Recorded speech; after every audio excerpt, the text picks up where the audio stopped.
नमस्कार। तो देखिए, सबसे पहले तो सॉरी कि 2-3 दिन हम वीडियो नहीं बना पाए, परंतु देखिए आज हम एक अच्छा सा रिवीजन कर लेंगे और जल्दी ही जो 2-3 दिन हम नहीं वीडियोस बना पाए हैं और नहीं आप तक कोई भी कंटेंट पहुंचा है उसको भी कवर कर लेंगे।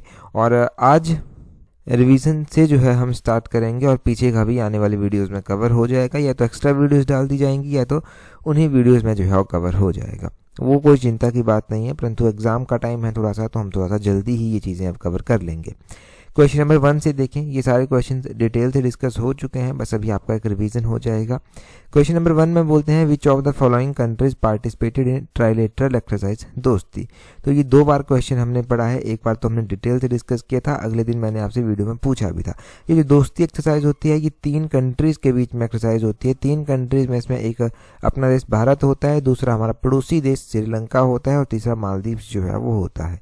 ऑप्शन ए जो है वो सही आंसर है, इंडिया, श्रीलंका और मालदीव्स, ये 3 कंट्रीज जो है वो इसमें आती हैं।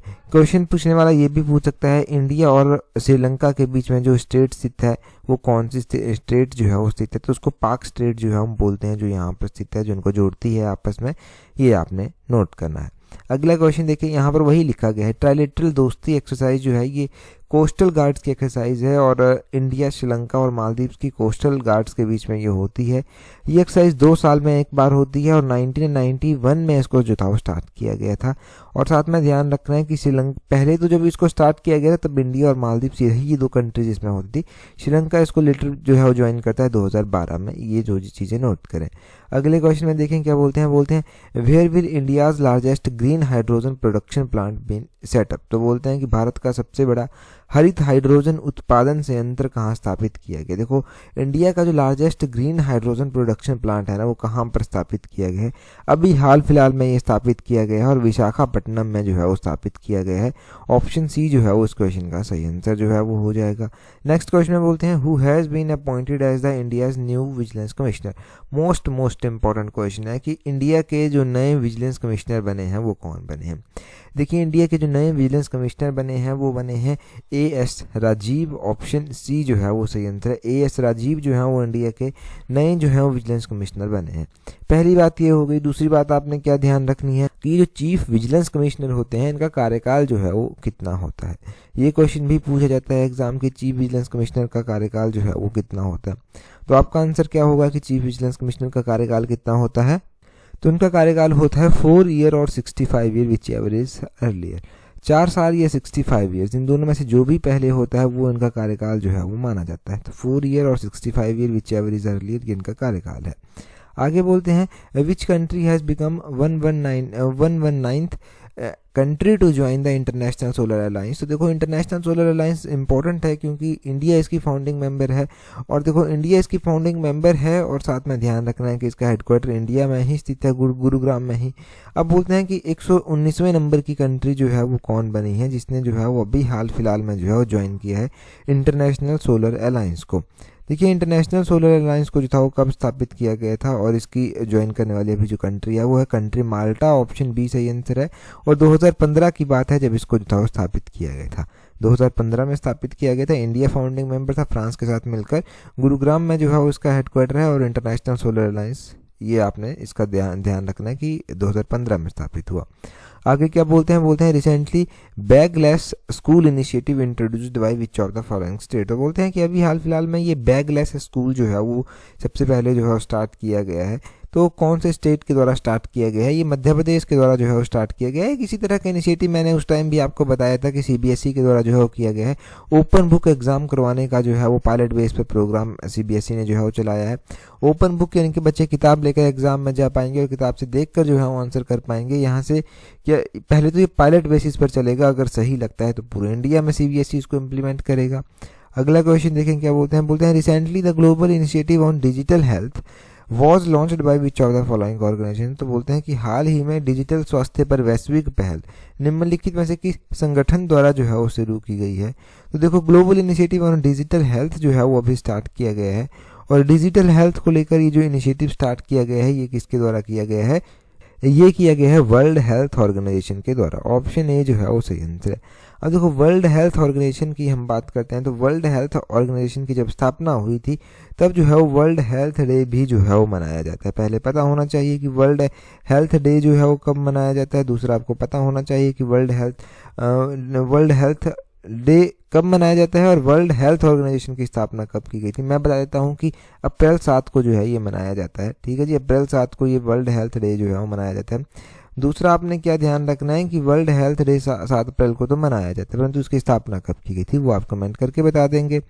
अगला क्वेश्चन देखें क्या बोलते हैं recently how many total medals did India win at 2024 Asian indoor athletics championship. तो बोलते हैं कि हाल ही में 2024 एशियाई इंडोर एथलेटिक्स चैंपियनशिप में कुल कितने पदक जो हैं वो जीते हैं। तो भारत ने देखो 2024 में एशियाई इंडोर एथलेटिक्स चैंपियनशिप में जो है 4 मेडल जो हैं वो जीते हैं। ऑप्शन ए जो है वो सही आंसर है। देखो इंडिया ने 4 मेडल यहाँ पर जीते हैं, तो ये बात इंपॉर्टेंट है आपके लिए, ये ध्यान रखना है आपने। ठीक है जी, अगला क्वेश्चन देखते हैं हमारे पास क्या पूछा है। देखो इंडिया ने जो है 4 मेडल यहाँ पर जीते हैं और ईरान के तेहरान में जो है ये चैंपियनशिप हुई, ये ध्यान रखें।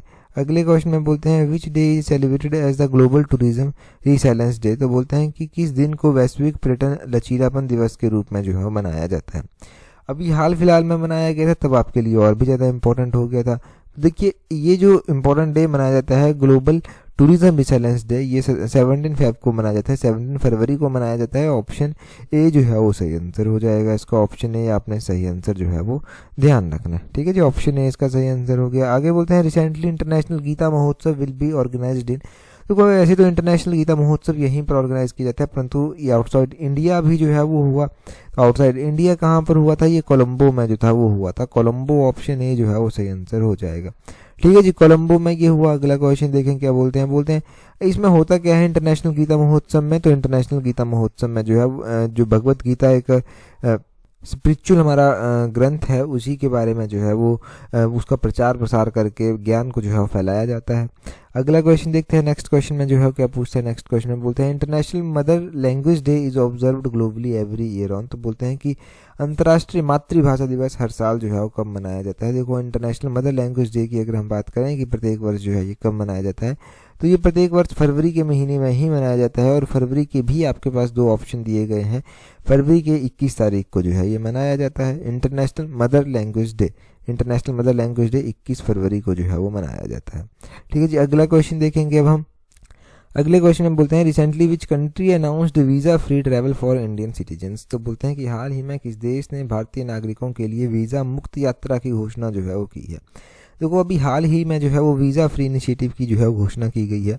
तो ये घोषणा जो है वो ईरान के द्वारा जो है वो की गई है। ऑप्शन डी जो है वो सही आंसर हो जाएगा। ईरान ने जो है वो अभी हाल फिलहाल में जो है वीज़ा फ्री ट्रैवल की जो है वो अनाउंसमेंट जो है वो की है और ये भारतीय नागरिकों के लिए जो है वो की गई है। ईरान के बारे में अभी हम क्वेश्चन पढ़ रहे थे, ईरान की कैपिटल कहाँ पर है, कमेंट करके आप बताइए।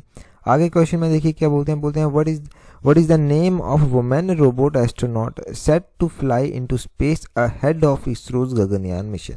तो बोलते हैं कि इसरो गगनयान मिशन से पहले जो है वो एक रोबोट जो है वो वहाँ पर भेजा जाएगा, ताकि जो हमारे जो स्पेस पायलट वहाँ पर जाएंगे उनको कोई दिक्कत ना हो और कोई भी इस तरह की कोई दिक्कत होती है तो उसको पहला ही जो है वो आभास हो जाए, ये एक कोशिश है। देखो गगनयान के जो पायलट वहाँ पर भेजे जाएंगे उनके नाम भी अनाउंस कर दिए गए हैं। साथ में आपने ध्यान रखना है कि इनका जो नाम इस रोबोट को जो पहले भेजा जाएगा इसका नाम है व्योम मित्रा। ऑप्शन सी जो है वो सही आंसर है।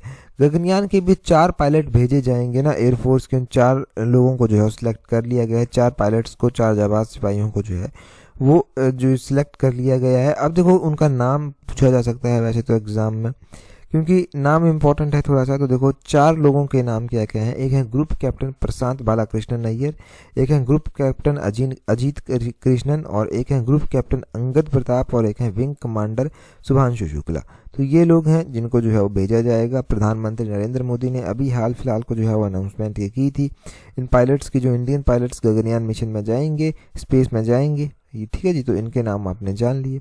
अगला क्वेश्चन देखते हैं हमारे पास क्या पूछा गया है नेक्स्ट क्वेश्चन में बोला गया है recently super 30 founder Anand Kumar has been granted golden visa by which of the following country. Golden visa का हम बताया था हमने आपको कि गोल्डन वीजा क्या होता है। गोल्डन वीजा में किसी कंट्री की सिटीजनशिप मिल जाती है, अगर आप इन्वेस्टमेंट वहाँ पर अच्छी करते हो, कंट्री चाहती है तो उस बेस पे उसको गोल्डन वीजा जो है वो दे दिया जाता है। तो गोल्डन वीज़ा जो है वो प्रदान किया गया है यूएई का, इनको ऑप्शन ए जो है वो सही आंसर है। जो सुपर 30 के फाउंडर हैं आनंद कुमार, उनको जो है वो गोल्डन वीज़ा यूएई का जो है वो दिया गया है। यूनाइटेड अरब एमिरेट्स का दिया गया है। अगले क्वेश्चन में बोलते हैं who has been appointed as a new director of Asian development bank in India. तो एशियन डेवलपमेंट बैंक जो एडीबी है उसके जो डायरेक्टर चुने गए हैं इंडिया के लिए, ठीक है जी, वो आपको बताने हैं कि एशियन डेवलपमेंट बैंक के जो डायरेक्टर चुने गए हैं वो कौन है, और भी बातें हम जानेंगे। देखो इनका नाम है मियो ओका। मियो ओका ऑप्शन सी जो है वो सही आंसर है, परंतु साथ में नोट करें कि एशियन डेवलपमेंट बैंक का हेडक्वार्टर जो है वो कहाँ पर स्थित है। देखिए जी, एशियन डेवलपमेंट बैंक की हेडक्वार्टर हम बात करें तो फिलीपींस मनीला में जो है वो उसका हेडक्वार्टर स्थित है। पहली बात ये ध्यान रखनी है। दूसरी बात ध्यान रखनी है कि एशियन डेवलपमेंट बैंक को एस्टेब्लाइज कब किया गया था, तो 1966 में जो था वो एशियन डेवलपमेंट बैंक को जो था वो एस्टेब्लाइज किया गया था, ये नोट करें। अगला क्वेश्चन देखते हैं हमारे पास क्या पूछा गया है। बोलते हैं मेरा गाँव मेरी धरोहर program is an initiative of which ministry. तो बोलते हैं कि मेरा गांव मेरी धरोहर कार्यक्रम किस मंत्रालय की एक पहल है। तो मेरा गांव मेरी धरोहर पहल जो है ये मिनिस्ट्री ऑफ कल्चर की जो है वो एक पहल है। ऑप्शन डी जो है वो सही आंसर हो जाएगा, मिनिस्ट्री ऑफ कल्चर। अगला क्वेश्चन देखें, बोलते हैं यहाँ पे in which state India's largest energy expo India energy week 2024 will take place. तो बोलते हैं कि भारत का सबसे बड़ा ऊर्जा एक्सपो इंडिया एनर्जी वीक 2024 किस राज्य में मनाया गया। देखो ये मनाया गया कहाँ पर, गोवा में मनाया गया। ऑप्शन बी जो है वो सही आंसर है। ये इंडिया का लार्जेस्ट जो है वो एनर्जी एक्सपो है, ठीक है जी, 2024 का, और ये गोवा में मनाया गया। अगले क्वेश्चन में देखें, बोलते हैं recently India's first digital national museum of epigraphy inaugurated at. तो बोलते हैं कि हाल ही में भारत के पहले डिजिटल राष्ट्रीय पुरालेख संग्रहालय का उद्घाटन कहाँ किया गया है। हाल ही में भारत के पहले डिजिटल राष्ट्रीय पुरालेख संग्रहालय का उद्घाटन जो है हैदराबाद में किया गया है। ऑप्शन डी जो है वो सही आंसर हो जाएगा। ऑप्शन डी जो है वो इसका बिल्कुल सही आंसर है। अगले क्वेश्चन में बोलते हैं world government summit will be organized in which of the following city. बोलते हैं यहाँ पर कि विश्व सरकार शिखर सम्मेलन निम्नलिखित में से किस शहर में आयोजित किया जाएगा। तो वर्ल्ड गवर्नमेंट समिट जो है वो कहाँ पर ऑर्गेनाइज किया जाएगा, दुबई में। ऑप्शन सी जो है वो बिल्कुल सही आंसर है इसका। देखिए अभी तो हम ना थोड़ा सा रिवीजन कर रहे हैं ताकि रिवाइज हो जाए चीज़ें, परंतु इससे पहले ना हम डिटेल में भी उन चीज़ों को पढ़ चुके हैं, तो ये आप देख लेना, उत्तीर्ण सीरीज में आपको चीज़ें ये मिल जाएंगी। दूसरा, अगर आप पीजीटी की तैयारी कर रहे हैं, बस उसी के लिए रिवीजन हो रहा है, अलाइड सर्विसेज की तैयारी कर रहे हैं, उसमें तो पोस्टें भी ऐड हो गई हैं, तो उन्हीं के लिए रिवीजन हो रहा है। पीजीटी का तो टेस्ट सीरीज आप प्रैक्टिस कर सकते हैं पेपर 1 का। पेपर 1 के टेस्ट सीरीज का लिंक नीचे डिस्क्रिप्शन बॉक्स कमेंट बॉक्स में जो है वो दिया गया है, तो वहाँ से एक अच्छा खासा आपका रिवीजन हो जाएगा। अलग अलग क्वेश्चंस हो जाएंगे, नेगेटिव मार्किंग से कैसे डील करना है वो सारी चीज़ें पक्की हो जाएंगी। अगले क्वेश्चन में बोलते हैं 7th Indian ocean conference will be held and. तो बोलते हैं कि 7वें नंबर की जो हिंद महासागर सम्मेलन होगा ना वो कहाँ पर आयोजित किया जाएगा, वो पर्थ में आयोजित किया जाएगा। पर्थ, ऑप्शन बी जो है वो सही आंसर है। पर्थ में ये 7th इंडियन ओशियन कॉन्फ्रेंस जो है वो ऑर्गेनाइज किया जाएगा, ठीक है जी। अगला क्वेश्चन देखिए हमारे पास क्या बोला गया। बोलते हैं safer internet day 2024 celebrated on. तो बोलते हैं कि हाल ही में सुरक्षित इंटरनेट दिवस जो 2024 में मनाया गया है, ये कब मनाया गया है। सुरक्षित इंटरनेट डे 2024 का 6 फरवरी को जो है वो मनाया गया है। ऑप्शन सी जो है वो बिल्कुल सही आंसर है, आपके पास दिया हुआ है यहाँ पर। अब देखो एलाइड सर्विसेज की टेस्ट सीरीज अगर आपको प्रैक्टिस करनी है तो एलाइड सर्विसेज की टेस्ट सीरीज का लिंक जो है वो नीचे डिस्क्रिप्शन बॉक्स कमेंट बॉक्स में जो है वो दिया गया है, वहाँ से आप एलाइड सर्विसेज की टेस्ट सीरीज प्रैक्टिस कर सकते हैं। एलाइड के लिए भी थोड़ा नेट सेट टाइम आपके पास है, और एलाइड सर्विस का देखिए टेस्ट सीरीज अगर आप प्रैक्टिस करते हैं तो वहाँ से बाकी एग्जाम के लिए भी आपकी एक अच्छी खासी प्रिपरेशन जो है वो हो जाएगी। बाकी टेलीग्राम पर अगर ज्वाइन नहीं किया तो टेलीग्राम पर ज्वाइन करने के लिए अपने टेलीग्राम से @allexam31 इस तरह से सर्च करना, आपको हमारा टेलीग्राम चैनल जो है वो मिल जाएगा। टेलीग्राम पर ज़रूर ज्वाइन कर लें अगर अभी तक नहीं किया है। और बाकी टेस्ट सीरीज के बारे में मैंने बता दिया है। That's all for today. Thank you very much for watching and listening it very patiently.